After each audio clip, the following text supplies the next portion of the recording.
मैं अपनी गांव की सम्मानित जनता से यही अपील करूंगा, आप जिस तरह मेरे अब्बू के ऊपर भरोसा करके उनको विजयी बनाए थे, 4 साल उनको उनके किस्मत में लिखा था कि गांव की सरपरस्ती करें, और मेरे पिताजी इस गांव के प्रधान बनकर नहीं बल्कि उनका खादिम बन करके गांव की सेवा की है, वो पूरी भी ईमानदारी के साथ। अब हमारे बगल आप देख रहे होंगे, ये प्रधान प्रत्याशी है। इससे पहले इनके पिताजी प्रधान थे, जिनकी मृत्यु लगभग 25 दिन पहले हो गई है। जी। उसके बाद यहाँ पर उपचुनाव हो रहा है, इनसे हम बात करेंगे। जी, मैं मोहम्मद आमिर, पुत्र इमदादुल्ला उर्फ बुद्धू, प्रधान संजरपुर। जी। मैं मेरे अब्बू के इंतकाल के बाद मैं अपने गांव का प्रत्याशी हूं, प्रधान पद का। मेरा चुनाव निशान अनाज उसाता हुआ किसान। जी। और मेरा यही मकसद है कि मैं अपने अब्बू के अधूरे कार्य को पूरा करूं। जो उन्होंने वादा किया बखूबी 4 साल उसको पूरा भी किए, जो बाकी वादा किए हैं उनको मैं पूरा करूंगा। अगर जनता से मैं अपील करता हूं कि वह 19 तारीख को अनाज उसाता हुआ किसान पे वोट देकर भारी मतों से विजयी बनाएं, और मैं अपने गांव के विकास के लिए हर कोशिश करूंगा ईमानदारी के साथ।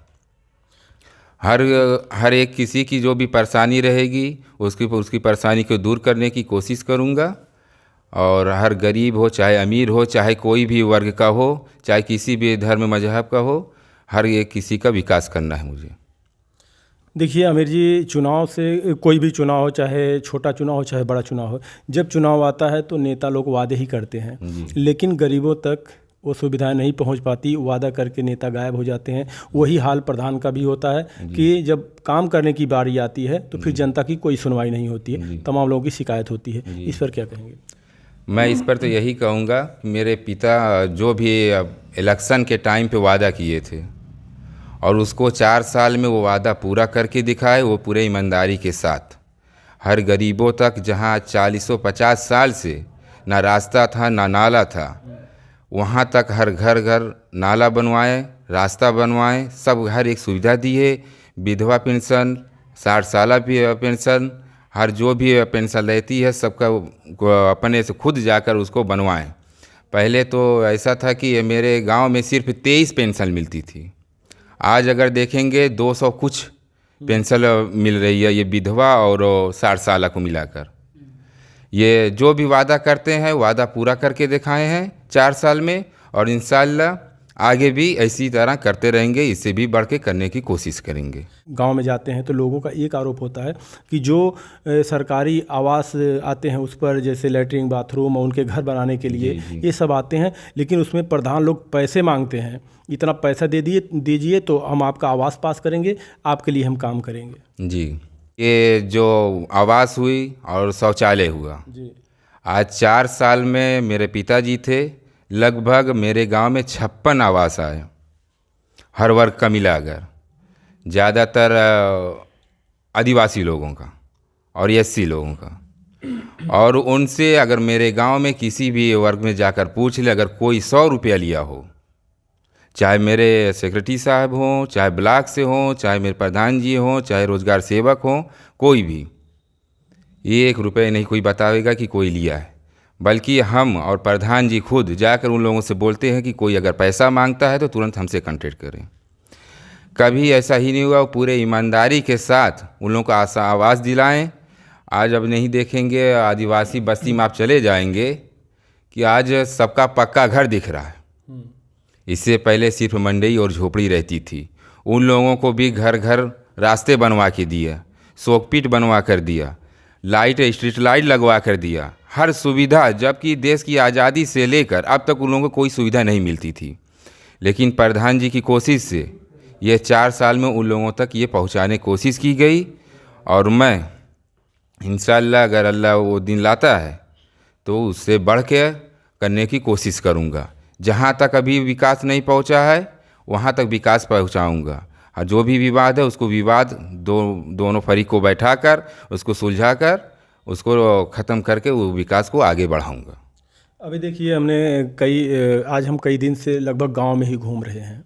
ज़्यादातर हमें वही लोग देखने को मिले हैं जिनके पास बिल्कुल रहने के लिए जगह नहीं है। बहुत से ऐसे लोग मिले हैं। और उनका एक विरोध था कि प्रधान की जो ज़्यादा खास होते हैं उनको आवास दिया जाता है और आज तक उनको आवास नहीं मिल पाया है। जो पात्र हैं उनका सुनते नहीं प्रधान जी।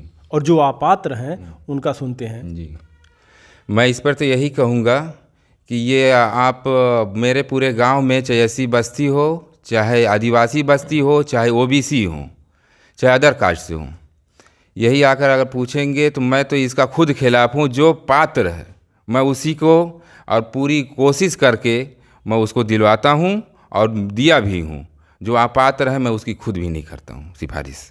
आमिर जी देखिए, आप कैमरे के सामने बोल रहे हो, तमाम लोग इसको देखेंगे जी। खास करके जितने वोटर हैं यहाँ के भी, जो बाहर के लोग हैं, जहाँ तक पहुँचेगी वीडियोज लोग देखेंगे। तो अगर इसके बाद चुनाव, तो आप, हमें लगता है जहाँ तक कि आप चुनाव जीत गए हैं, इंशाअल्लाह आप चुनाव जीत गए हैं, लेकिन उसके बाद हम फिर आएंगे कवर करने आपके गांव में। जी, कोई दिक्कत नहीं, बेझिझक आप आ सकते हैं। उस दिन आएँ और मेरे पूरे गांव से आप इंटरव्यू लें।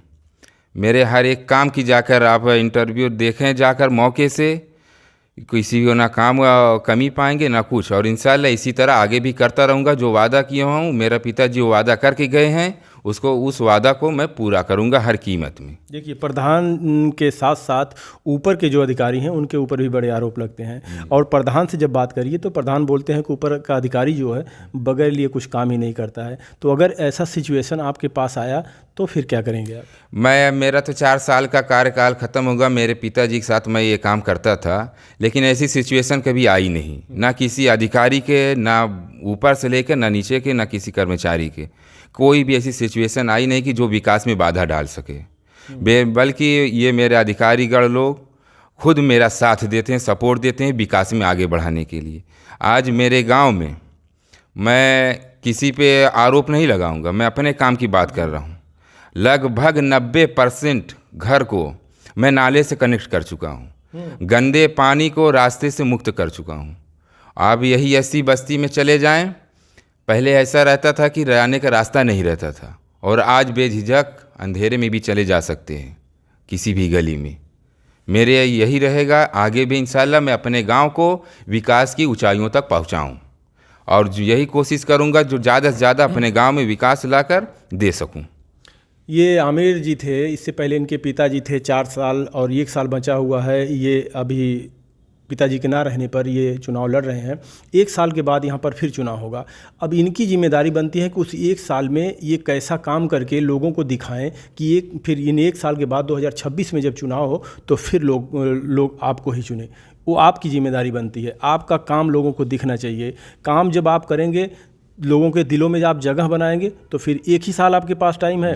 इस 1 साल में, अभी तक तो 4 साल आपके पिताजी ने किया, 1 साल आपके पास है। इस 1 साल में अगर आपने ऐसा कर दिया तो फिर 1 साल बाद भी तो प्रधान हो सकते हैं। जी, मैं इस पे यही कहूँगा, ये 1 साल का इलेक्शन हो रहा है। मैं अपनी गांव की सम्मानित जनता से यही अपील करूँगा, आप जिस तरह मेरे अब्बू के ऊपर भरोसा करके उनको विजयी बनाए थे, 4 साल उनको उनके किस्मत में लिखा था कि गांव की सरपरस्ती करें, और मेरे पिताजी इस गांव के प्रधान बनकर नहीं बल्कि उनका खादिम बन कर के गाँव की सेवा की है, वो पूरी भी ईमानदारी के साथ। ये मेरे अधिकारी लोग से भी पूछेंगे, यहाँ से लेकर विकास भवन तक, विकास भवन से लेकर सचिवालय तक, यही वो लोग बात कहेंगे। आज 4 साल का रिकॉर्ड उठाकर देखेंगे, कोई ऐसा काम नहीं हुआ होगा। और मेरे यहाँ अधिकारी लोग सर्वे करके आए, बल्कि मेरे काम की गुणवत्ता को भी चेक किए और यहाँ पर तारीफ़ करके गए। बल्कि इसके लिए मुझे वहाँ पर आजमगढ़ भी बुलाया गया, लखनऊ भी बुलाया गया। उसके लिए मैं अधिकारी लोगों का इसके लिए शुक्रिया करता हूँ। और रही बात 1 साल के बाद के इलेक्शन की, तो मेरा यही मकसद है, सिर्फ मैं अपने अब्बू का वादा किया हुआ पूरा कर सकूँ इस 1 साल में, और 2026 के इलेक्शन है जो उसका तो अल्लाह पाक देखेंगे।